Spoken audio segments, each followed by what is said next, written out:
সংবাদপত্ৰৰ ওপৰত যিটো আক্ৰমণ হেক কৰি দিম প্ৰতিদিন DY365ক আমি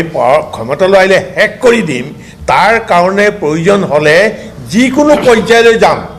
বাক্য চাওক এজন মুখ্যমন্ত্ৰীৰ মুখৰ বাক্য দেই সেইটো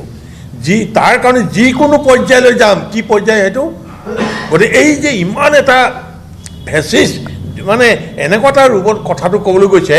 এনেকুৱা কিন্তু আমি সকলোৱে মানে নিবিচৰা জৰুৰীকালীন অৱস্থাৰ সময়তো ৭৫ চনত যিটো দেশত জৰুৰীকালীন অৱস্থা ঘোষণা হৈছিল তেতিয়াও সাংবাদিকক এৰেষ্ট কৰিছিল তেতিয়াও সংবাদপত্ৰৰ ওপৰত চেঞ্চৰ ব্যৱস্থা কৰিছিল বহুত কৰিছিল কিন্তু এই এনেকুৱা ফেচিষ্ট যিটো গুণ্ডামীৰ বচন কিন্তু কোনো মুখ্যমন্ত্ৰী প্ৰধানমন্ত্ৰীয়ে আওৰা নাছিল যিটো আজি এই হিমন্ত বিশ্ব শৰ্মাই যে গুণ্ডামীৰ আশ্ৰয়লৈ ক'বলৈ গৈছে হেক কৰি দিম তেওঁ মুখৰ কথাই নহা হ'ল ঠেং ভাঙি দিম হেক কৰি দিম আৰু সংবাদপত্ৰৰ ওপৰত এই কথাটো তেতিয়া জৰুৰীকালীন অৱস্থাত গ্ৰেপ্তাৰ কৰিছিল ঠিক আছে সংবাদপত্ৰৰ ওপৰত বিভিন্ন এই চেঞ্চৰ ব্যৱস্থা কৰিছিল আনকি গোটেই সংবাদকৰ্মী সম্পাদকবিলাকেও কাকতৰ সম্পাদকীয় পৃষ্ঠা উকা কৰি ছপা কৰিছিল ভদ্ৰভাৱে প্ৰতিবাদ কৰিছিল কিন্তু এতিয়া ভদ্ৰভাৱে প্ৰতিবাদ কৰাৰো যেন নাইকিয়া হৈ গ'ল এনেকুৱা পৰিৱেশটোকে খতম কৰি দিছে উচতাই দিলে যে হেক কৰি দিম কোৱাৰ লগে লগে কি হ'ল তেখেতৰ উচতনিত তেখেতৰ অনুগামী একাংশই লখিমপুৰৰ প্ৰতিদিনৰ অফিচত আক্ৰমণ কৰিলে আৰু তলে তলে আৰু কেনেকুৱা কি হৈছে আমি সন্দেহ কৰিছোঁ গতিকে এই ক্ষেত্ৰত আমি নিৰ্বাচনী আয়োগ প্ৰশাসন ব্যৱস্থা সকলোকে আমি এই চৰকাৰী পক্ষ লোৱাটোক আমি তীব্ৰভাৱে গৰিহণা দিছোঁ অদ্ভুত আচৰণ কৰিছে যিটো অসমৰ ৰাজনীতি ইতিহাসত কোনো এজন মুখ্যমন্ত্ৰী এনেকুৱা কৰা নাই ভোটদাতাৰ হাৰ সংখ্যা বৃদ্ধিটোৱে অলপ বেলেগ এটা নতুন এটা পৰিৱৰ্তনৰ ইংগিত যেন দিছে এনেকুৱা এটা ধাৰণা হৈছে এবাৰ ভোটদাতা ৰাইজলৈ আৰু বিশেষকৈ প্ৰথমবাৰলৈ সৰ্বাধিক সংখ্যক ভোটাৰে ভোটদান কৰা সকলো ভোটদাতা ৰাইজলৈ আমি ধন্যবাদ জ্ঞাপন কৰিছোঁ আৰু আমি সামগ্ৰিকভাৱে যদিও দেখা যায় যে শান্তিপূৰ্ণভাৱে অন্যান্য বিহাৰ উত্তৰ প্ৰদেশ এইবিলাকো যেনেকুৱা ধৰণৰ হয় এইবাৰ অন্ততঃ শান্তিপূৰ্ণভাৱে অসমত ভোটগ্ৰহণ কেন্দ্ৰ সমাপূৰ্ণ হ'ল বুলি আমি অনুভৱ কৰিছোঁ ক'ব পৰা হৈছে কিন্তু এইটো তেনেই এটা উপৰুৱা দৃষ্টিত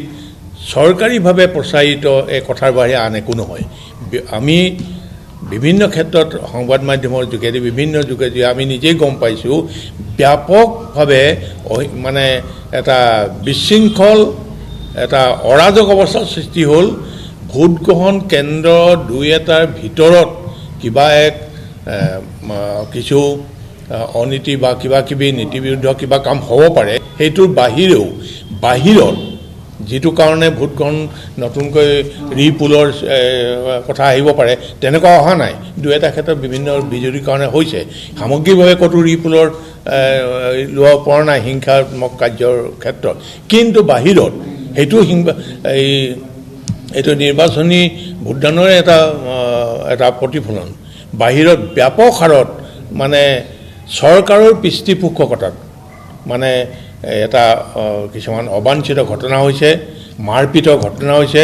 ল'ৰাই গৈ মেডিকেলত পৰি থাকিবলগীয়া হৈছে পুলিচে গৈ মানে একপক্ষীয়ভাৱে চৰকাৰী পক্ষক পুলিচে সমৰ্থন কৰি মানে ইয়াত গ্ৰেপ্তাৰ নকৰিবলগীয়া গ্ৰেপ্তাৰ কৰিছে গোচৰ দিয়া পক্ষক মানে কৈছে অন্যহাতে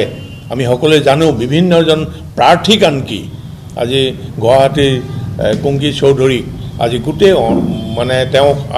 মেণ্টেলি হাৰাছমেণ্ট কৰিবলগীয়া হৈছে ইত্যাদি বিভিন্ন ক্ষেত্ৰত আমি দেখিছোঁ এইবাৰ অসমত চৰকাৰীভাৱে যদি কোৱা হৈছে শান্তিপূৰ্ণ শান্তিপূৰ্ণভাৱে হ'ল কিন্তু সেইটো হোৱা নাই আৰু বিভিন্ন আপোনালোকে ইতিমধ্যে কাকতে পত্ৰ ওলোৱা সেই খবৰবিলাক পালে গম পাব এতিয়া এই ক্ষেত্ৰত কিন্তু আমি লক্ষ্য কৰিছোঁ এইবাৰ ভোটদান প্ৰক্ৰিয়া যিটো ভোটদানৰ ভোটদাতাৰ হাৰ সংখ্যা বৃদ্ধিটোৱে অলপ বেলেগ এটা নতুন এটা পৰিৱৰ্তনৰ ইংগিত যেন দিছে এনেকুৱা এটা ধাৰণা হৈছে আমাৰ যিটো ধাৰণা হৈছে আমি প্ৰেক্টিকেল ফিল্ডত আমি যিখিনি ঘূৰি গম পাইছোঁ যে প্ৰতিষ্ঠান বিৰোধী যথেষ্ট ভোটাৰ আগবাঢ়ি আহিছে কিন্তু এই ক্ষেত্ৰত ৰাজ্যখনৰ স্বয়ং মুখ্যমন্ত্ৰী যিটো অবাঞ্ছিত অশালীন যিটো অদ্ভুত আচৰণ কৰিছে যিটো সাধাৰণতে চেঙেলীয়া ডেকালৈ মানুহ নকৰে অদ্ভুত আচৰণ কৰিছে যিটো অসমৰ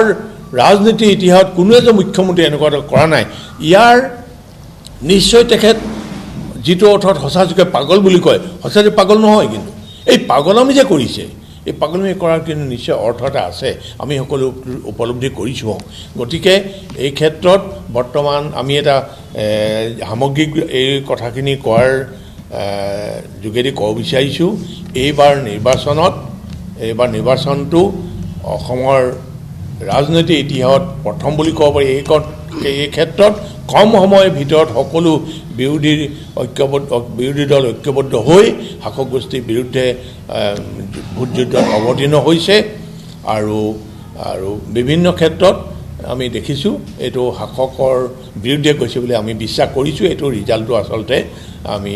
এইটো যিদিনাখন ফলাফল ঘোষণা কৰিব তেতিয়া গম পাম আমি আজি সেইফালৰ পৰা যিটো উদ্দেশ্য লৈ সম্পূৰ্ণ একান্ত এটা বিশেষ এটা দিশলৈ আমি আজি প্ৰেছ মিটটো আপোনালোকক দিব বিচাৰিছোঁ সেয়া হ'ল আমাৰ যিটো হত্যাহিংসাৰে এইবাৰ যিটো ভোট গ্ৰহণ প্ৰক্ৰিয়া হ'ল এই ক্ষেত্ৰত বিস্তৃতভাৱে আমাৰ সম্পাদক উত্তম চেতিয়াক ক'বলৈ অনুৰোধ কৰিছোঁ